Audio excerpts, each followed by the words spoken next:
ప్రియమైన భక్తులారా, ప్రభువును స్తుతించండి. నేను అరుణ్ పిఎస్ మడ్కిని.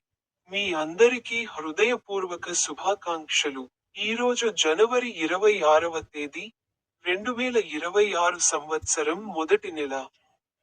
గణతంత్ర దినోత్సవం సందర్భంగా అందరికీ హృదయపూర్వక శుభాకాంక్షలు.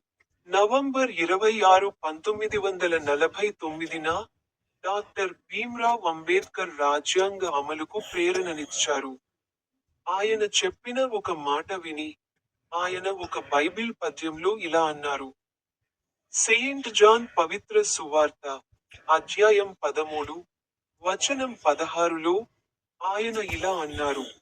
నిజంగా, నిజంగా, నేను మీకు చెప్తున్నాను, సేవకుడు తన యజమాని కంటే గొప్పవాడు కాదు.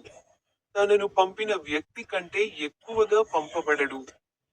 మీ అందరికీ హృదయపూర్వక శుభాకాంక్షలు. మరియు నా యూట్యూబ్ ఛానల్లోని స్టేక్ బటన్ పై క్లిక్ చేయడం మర్చిపోవద్దు.